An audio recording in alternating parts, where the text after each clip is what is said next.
Sustainability is not a sexy issue katanya. Anda mungkin tidak sepaham dengan pandangan ini. Tapi ini adalah fakta yang saya temukan selama puluhan tahun mengelola media lifestyle. Jadi ini kalah seksi dengan info produk terbaru, tren terkini, lalu gaya hidup selebriti, lalu gosip selebriti apalagi gitu. Jadi ajakan untuk melakukan konsumsi yang bertanggung jawab kurang populer gitu ya dibandingkan memantau gosip-gosip selebriti gitu. Jadi kemudian kalau itu tidak laku dijual oleh media karena tidak mengundang pengiklan dan tidak mengundang audiens, lalu kemudian media disalahkan, katanya media itu mendorong perilaku konsumtif katanya gitu, melalui informasi dan iklannya. Bisa jadi itu benar dan sebagai orang media saya ngaku salah aja lah gitu ya. Gitu. Tapi gini, media itu hidupnya dari iklan. Ya, dan iklan sejatinya memang menciptakan keinginan-keinginan gitu kan. Kalau ya pakai rumus klasiknya iklan, ada yang namanya AIDA gitu kan. Orang harus dibuat memperhatikan, lalu kemudian tertarik, lalu berminat gitu, desire, lalu akhirnya melakukan pembelian gitu. Nah itu rumus klasiknya. Jadi kalau tadinya kita nggak merasa membutuhkan sesuatu, lalu kemudian kita menjadi pingin sesuatu, ujung-ujungnya kita jadi pengen beli sesuatu, menjadikan itu sebuah prioritas, katanya begitu. Kalau sebelumnya kita cukup dengan handphone kita yang sekarang, lalu suatu hari Mas Niksap ngajak kita untuk ganti handphone yang dia iklankan gitu ya, terus kita jadi tergoda, terus kita jadi merasa bahwa oh kita perlu nih samaan sama Niksap gitu, kita perlu nih ganti handphone. Nah itulah iklan yang begitu gitu. Jadi kalau tadi saya bilang kalau media memang dituding sebagai biang keladi, saya rasa memang wajar. Nah, yang menarik gitu ya, di era new media ini, sustainability ini adalah kata kunci yang banyak dicari. Jadi lumayan laku untuk dijual gitu.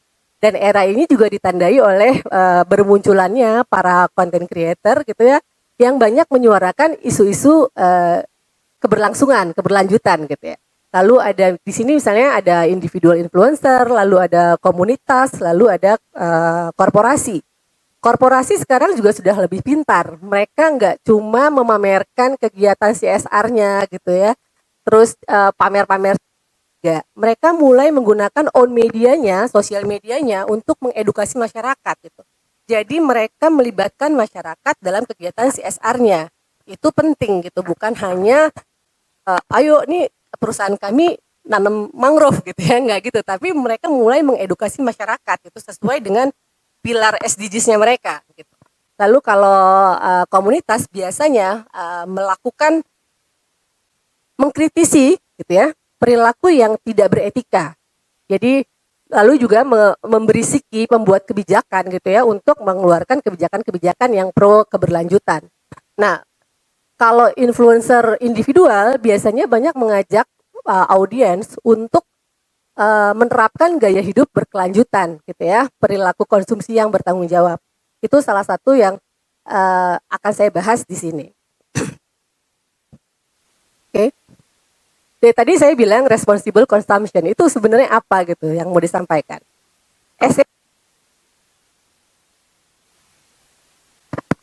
Oke.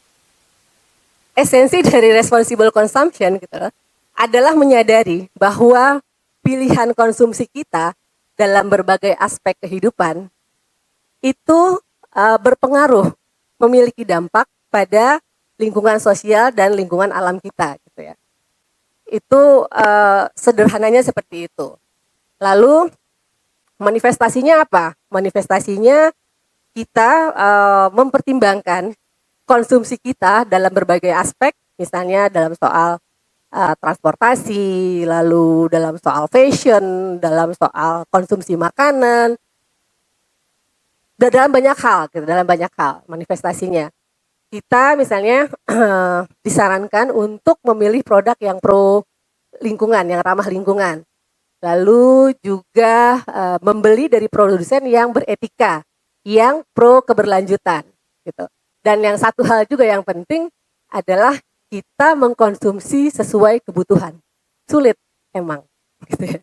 Ya, itu sulit banget pastinya. Nah, sebagai orang yang bergerak di ranah komunikasi, kemudian itu menggelitik saya gitu.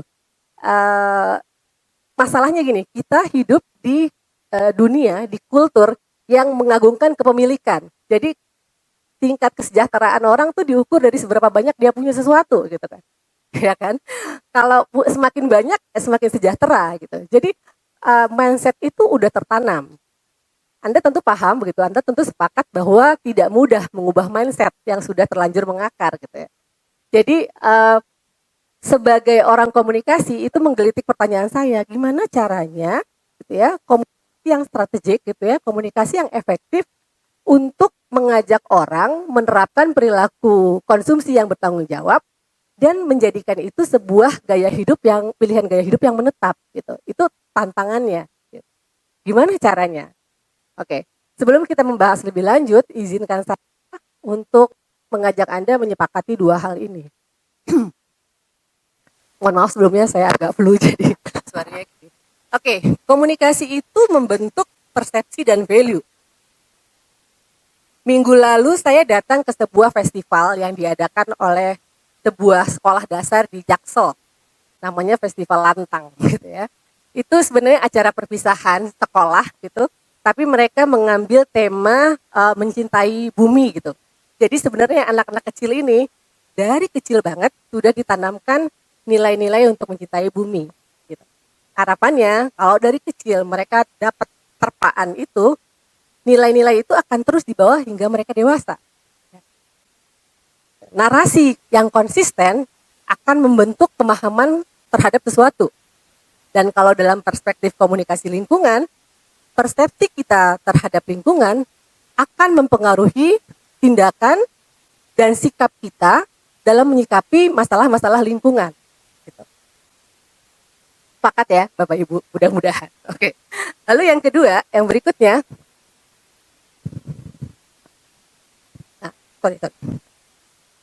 edukasi dan informasi memberdayakan masyarakat. Tahun lalu kami di Prodi Ilkom UPJ membuat penelitian ini. Kami ingin mengukur pengaruh materi edukasi food waste ya terhadap sikap mahasiswa terkait food waste. Jadi kami melakukan yang melibatkan mahasiswa yang telah mengambil mengambil mata kuliah komunikasi lingkungan dari tahun 2021 hingga tahun 2023. Kami ingin mengetahui apakah materi edukasi food waste yang diajarkan dalam kuliah komunikasi lingkungan itu punya pengaruh terhadap pembentukan sikap mahasiswa terkait food waste. Ini ada temuan yang menarik gitu hasilnya. Ternyata kami mendapatkan data bahwa ada pengaruh yang signifikan dan korelasi yang kuat antara materi yang diajarkan di kelas komunikasi lingkungan dengan sikap mahasiswa terkait food waste ini tadi. Mereka menyatakan bahwa termotivasi untuk ikut berperan serta dalam mengurangi sampah makanan. Gitu. Dan itu juga mempengaruhi tindakan mereka ya untuk sebagai effort untuk mengurangi food waste itu tadi gitu. Jadi bentuknya adalah mereka melakukan konsumsi yang bertanggung jawab dalam konsumsi makanan. Itu kan salah satunya. Oke. Ada cerita yang lain. Beberapa waktu yang lalu saya dicat salah satu mantan mahasiswa saya. Dia sekarang bekerja di sebuah perusahaan retail F&B. Jadi dia memamerkan kampanye tentang mengubah limbah menjadi meja kursi yang digunakan di store-nya mereka. Ada dua pesan yang saya tangkap. Pertama, perusahaannya mau bilang bahwa kami menjalankan praktek yang bertanggung jawab, yang peduli pada keberlanjutan. Yang kedua, karena proyek ini melibatkan konsumen, dia juga akan bilang bahwa Anda sebagai konsumen telah melakukan pilihan yang cerdas karena mendukung upaya keberlanjutan. kurang lebih seperti itu. Terus dia bilang, Mbak M, keren kan, ini hasil dari belajar Comlink. Gitu. Saya sebagai dosen tentu saja saya bangga gitu. Tapi intinya bukan itu yang pengen saya sampaikan. Satu orang yang kan, dia bisa menggerakkan puluhan, ratusan, hingga jutaan orang lainnya. Itu ya. Jadi pendidikannya benar ya harusnya hasilnya benar gitu kan. Oke.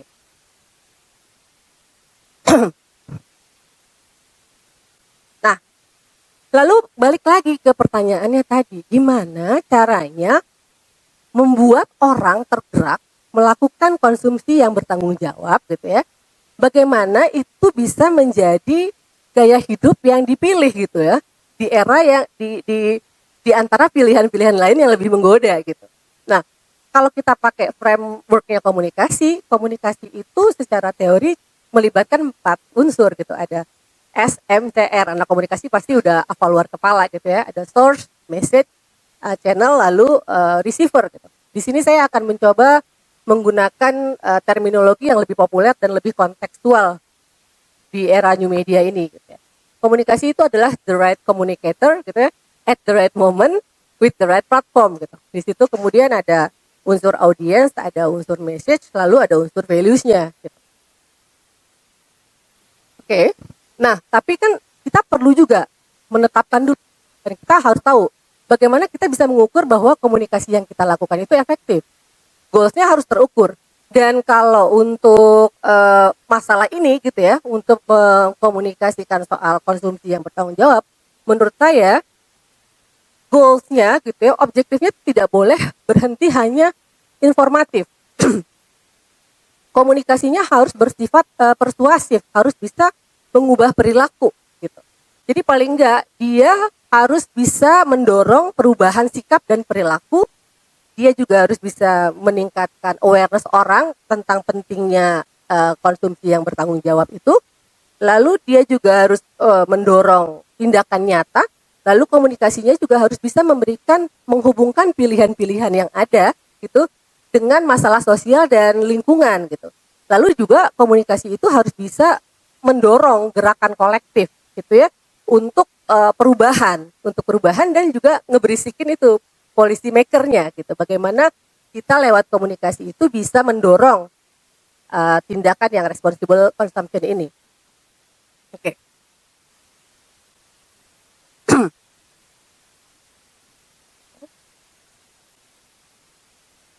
Di sini tadi saya sampaikan bahwa ada unsur audience, lalu ada unsur message, lalu values. Saya akan sedikit menyoroti tentang Gen Z. Mana Gen Z suaranya di sini? Gen Z rata-rata? Gen Z ya, tepuk tangan dulu buat Gen Z dong. Saya termasuk orang yang suka belain Gen Z. Di antara tudingan, katanya Gen Z itu adalah, Gen Z ini seringkali dituding sebagai generasi yang tidak peka katanya. Tidak peka terhadap masalah-masalah sosial. Saya suka bilang, enggak, mahasiswa saya enggak gitu kok. Tapi ini ada yang menarik gitu ya, ada yang menarik. Ada penelitian dari First Insight ya tahun 2022. Ini menemukan bahwa ternyata si Gen Z ini punya kepedulian yang lebih tinggi daripada generasi sebelumnya. Gitu. Terus report itu menyatakan bahwa Gen Z shopper itu memilih sustainable brands. Lalu mereka juga memilih mau membeli sustainable product, bahkan bila harganya lebih mahal. Dan mereka juga memutuskan pilihannya selain berdasarkan pertimbangan personalnya gitu ya, mereka juga menaruh pertimbangan sosial gitu, lingkungan dan sebagainya untuk membeli gitu. Bahkan kalau Bapak dan Ibu dan teman-teman semua mengikuti, Gen Z ini berani menyampaikan sikap. Mereka memboikot produk yang nggak sesuai sama nilai mereka. Itu belum kita lakukan gitu loh di generasi-generasi sebelumnya. Jadi sekali lagi tepuk tangan buat Gen Z gitu ya. Mudah-mudahan ini adalah indikasi yang menarik gitu ya, bahwa ini harusnya kita akan positif gitu ya, optimis dengan soal keberlanjutan ini gitu, soal sustainable urban ini gitu ya. Lalu Nah, kita sudah tentu kita sepakat bahwa mengenali audiens adalah separuh dari perjalanan komunikasi yang efektif gitu kan ya. Seringkali kita berpikir bahwa orang mau mendengarkan kita gitu. Jadi kita menyampaikan apa yang kita pengen sampaikan. Enggak. Kalau dalam perspektif ilmu komunikasi, mulainya dari audiens gitu. Kita harus pikirkan orang mau dengar apa, bukan kita mau ngomong apa gitu. Jadi ini ada yang menarik juga ya.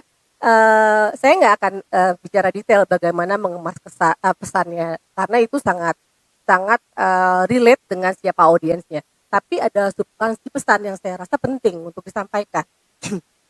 Di awal tadi saya bilang bahwa kita itu hidupnya di dunia yang mengagungkan kepemilikan gitu ya.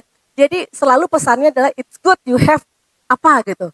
Kamu punya ini, kamu punya itu. Nanti nih kamu misalnya teman-teman yang sekarang kuliah, habis kuliah ditanya, kamu udah kerja? Oke, punya kerjaan. Oke, setelah punya kerjaan kamu punya mobil. Oke, setelah punya mobil kamu punya rumah. Oke, setelah punya rumah kamu punya pacar. Oke, punya anak dan sebagainya gitu. Kawin dulu gitu ya. Menikah dulu, lalu punya anak dan sebagainya.